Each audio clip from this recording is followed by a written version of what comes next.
morning, Bucknutters. Welcome to the Morning Five on Wednesday, July 16th, 2014. I am Dave Biddle, and I'm joined by Steve Hellwagon.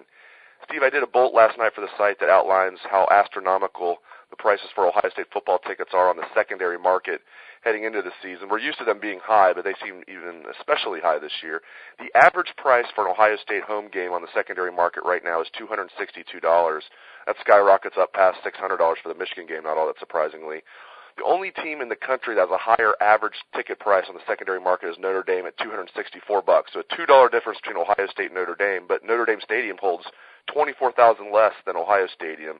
This is all from a story on Forbes.com that I found very interesting. You're always tuned into the ticket prices and everything. Just it seems more astronomical than usual this year. Your take on that? Yeah, I think some of it has to do with the face value pricing that Ohio State is now using. They are up around $79, $80 for most of the games. I think Virginia Tech is a special premium game at a little over $100. And then the Ohio State-Michigan game is $150 in that range. So when you think about it, they've gone to tiered pricing for their home games. The face value of many of these tickets is at an all-time high, and then you would only expect that once those tickets have been allocated, that when those people get their tickets and turn around and sell them, they're going to try and sell them for a profit. So I think that the availability of tickets obviously has something to do with this. It's a very exclusive club of people, it seems, that can get their hands on the tickets from Ohio State, and there is no shortage of people out there willing to pay top dollar to watch this team play. Obviously, the Virginia Tech-Cincinnati games and the Illinois game later on will be night games. And in talking to people are kind of mixed about that. They're like, oh, I love it. I spoke to one gentleman yesterday who said that I would much prefer a noon or 3:30 game than an 8 o'clock game because by 7 o'clock, the people have been out there partying and drinking all day, and it gets a little dicey out there outside the stadium with all the stuff that's going on out there, and fights are breaking out, and there's garbage everywhere, and just bad behavior, what you'd expect. But that's what, I don't want to say that's what Urban Meyer wants. He wants the electric atmosphere at Ohio Stadium, and I think we're going to have that. No question for Virginia Tech, Cincinnati. Illinois is a lesser opponent. Certainly for Michigan at the end of the season, that'll probably be a noon start. But, Ohio State has decided that we're going to charge as much as we can for these tickets. And why shouldn't they when the secondary market, in some cases, is, 2 or 3 times what the face value is already? And Steve, switching gears, I want to talk about Daniel Giddens. I love this. He's going to go to Oak Hill Academy and play his senior year of basketball. He's from Marietta, Georgia. Played at Wheeler High School, number 11 center in the country. We think he's underrated. Thad Matta thinks he's underrated, but still the number 11 center in the country. He's already committed to the Buckeyes. And a lot of these kids who go to Oak Hill, they seem to do it for notoriety. They seem to do it maybe because they don't have the offer that they want yet. He's doing it because he wants to get better. I love this. And he, I don't know what type of competition he played against in high school, but he plays against top competition in AAU ball.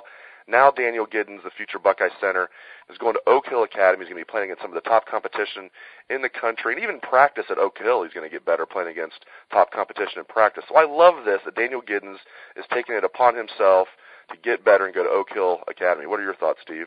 I would agree with you 100%. I want to throw in there that Daniel Giddens, with his Each One Teach One team, and Mickey Mitchell with Texas Titans, they are in North Augusta, South Carolina, trying 10 times faster.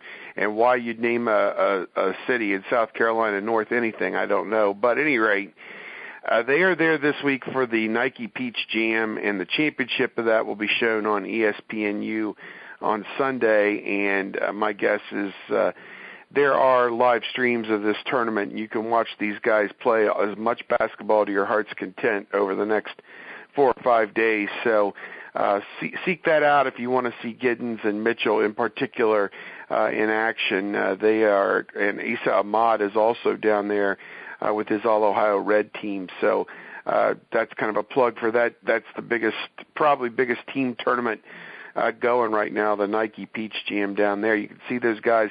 As far as him going to Oak Hill, I think about D'Angelo Russell. Spent the last 2 years at Montverde playing the same type of competition at a prep school, and we look at his development and how he became one of the top shooting guards in the country and led his team to a national championship. That's the kind of development I think that Daniel Giddens is hoping to make by going to Oak Hill, which is still one of the top brand names, obviously, in high school basketball, and they'll be playing probably 3 or 4 games on the ESPN networks and in contention for the national championship a year from now. And hopefully that'll be the kind of development he needs to get ready to play college basketball. That's the kind of development that a kid makes, that he steps right in at an Ohio State and plays big minutes from day one, and I think that that's what you're going to see out of Daniel Giddens. So I'm extremely excited about this. And I'm going to tell you something, Dave. He kind of took a page out of the LeBron book. He posted a letter. He's had 3 great years at Wheeler High School in Marietta, Georgia. He plays with one of the top players in the country, Jaylen Brown there, and I think they won a state championship one of the years. And he just thanked everybody who'd helped him get to this point, and said he wasn't turning his back on Wheeler, that he'd be Wheeler forever, but he's got to do this for his basketball career. And I think this kid is so mature beyond his years. He's kind of like another Greg Oden, in that regard. So I want to see where the next step this happens with this kid, because he is going to be, and this class he's bringing, that Thad Matta is bringing in, is going to be very special.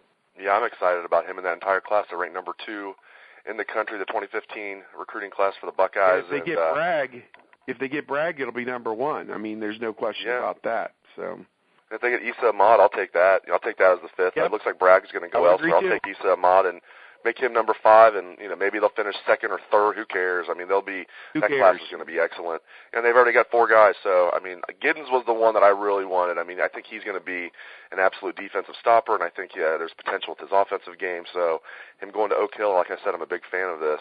Switching gears back to football. Obviously, SEC Media Days are going on right now. We all know this because it's being thrown in our face by ESPN. For those wondering, Big Ten Media Days are not next week, they're the week after. So I'll start Monday, July 28th in Chicago. Steve and I will be there. It's a 2-day event. The SEC Media Days is a 4-day event, but I think 2 days is enough, and it's always probably the coolest event to cover all year. I mean, you get, especially that second day, Steve, when all the coaches are there in that big ballroom. It's very informal. You can just go up to any one of the head coaches or any one of the players that are there and just talk to them, interview them.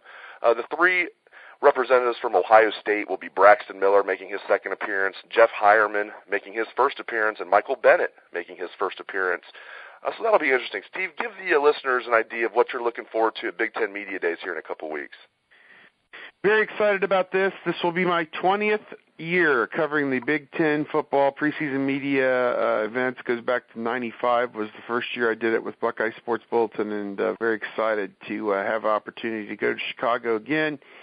And I think they've got 3 great representatives, it sounds like, with Braxton Miller, a preseason Heisman Trophy candidate, Jeff Hireman, who could win, the Mackey Award, the tight end award if they use him, and Michael Bennett. He's a guy that's on some preseason All-American and all Big Ten teams.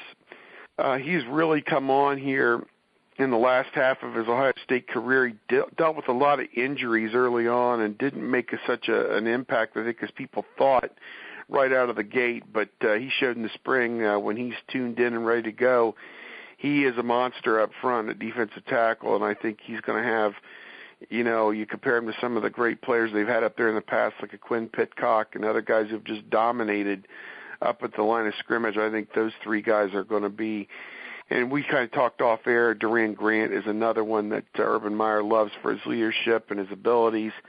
As a player, he's the fastest man on the Ohio State campus, as we found out in the spring, and I want to see, those guys, those senior leaders really take this team to another level, and I think it's going to be on them, like it was with, John Simon and Zach Bourne and all of those guys a couple of years ago. They didn't seem to really have that last year, that type of leadership, and Urban Meyer's kind of bemoaned that. So I want to see where it goes, beginning with this event. We always joke around for the coaches that are on the hot seat. I don't know, Tim Beckman making his quote-unquote 3rd and final appearance at the Big Ten Media Days. That is right. I love that joke. Danny Hope. Danny Hope all day. Danny Hope making his 4th and final appearance at the Big Ten Media Days. You're right. It was his 4th and final.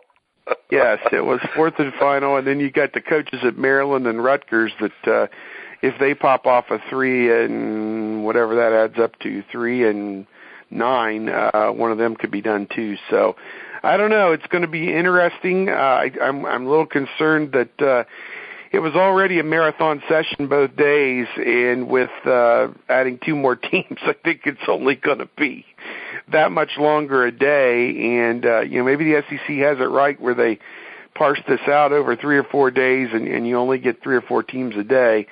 But these super mega leagues, that's where things are headed for college football. And we're going to get a lot about how Maryland and Rutgers improves the footprint of the Big Ten, and not that any of us ever thought that footprint needed to be improved. But at any rate, it's the newer, bigger, better Big Ten, and we're going to bring it to you starting in 2 weeks. On the site later today, 24/7 Sports is going to release the new top 24/7 for the class of 2015, so keep it locked to Bucknuts for that, for the unveiling of the new top 247 for the class of 2015. We'll see who moves up, who moves down. Also, right now, Bill Kurlick has his in the dean's office on the site. You can ask Bill any question about recruiting. We're also going to have the boarding house later today. We're going to have a note on true freshman Terry McLaurin and much more, so keep it locked to Bucknuts. Great stuff from Steve Hellwagon. Thanks to the listeners out there. I hope you have a great day. Take it away, best damn band in the land.